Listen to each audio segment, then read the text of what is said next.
26 जानेवारीला प्रजासत्ताक दिनाच्या भाषणामध्ये मंत्री गिरीश महाजन यांनी भारतीय संविधानाचे शिल्पकार डॉक्टर बाबासाहेब आंबेडकर यांच्या नावाचा उल्लेख न केल्यानं जनभावना दुखावल्या गेल्या। या निषेधार्थ जन आक्रोश मोर्चा नाशिक रोडला फुले शाहू आंबेडकरवादी नागरिकांच्या वतीनं भव्य पायदळ महामोर्चाचं आयोजन करण्यात आलं होतं। जन आक्रोश मोर्चाच्या सुरुवातीपूर्वीच गारगे भालेराव या अवघ्या 7 वर्षाच्या चिमुकलीनं संविधानाच्या प्रास्ताविकेचं वाचन केलं।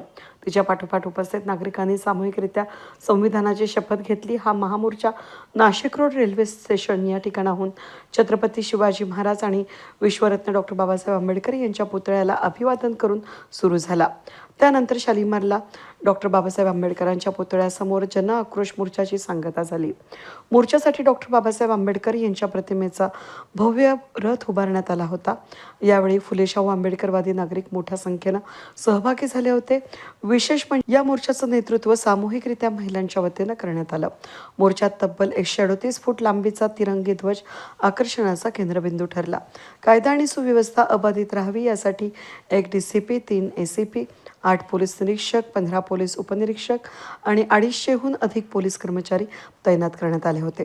मोर्चा दरम्यान डॉक्टर बाबासाहेब आंबेडकरांचा विजय असो, भारतीय संविधानाचा विजय असो, संविधान वाचवा, लोकशाही टिकवा, गिरीश महाजन माफी नको, राजीनामा हवा, भारत में बाबा साहेब का अपमान नहीं सहेंगे, संविधान के सम्मान में हम सब मैदान में, जातीवाद धोका आहे, धक्का मारो मौका आहे, अशा जोरदार घोषणांनी परिसर दणाणून गेला।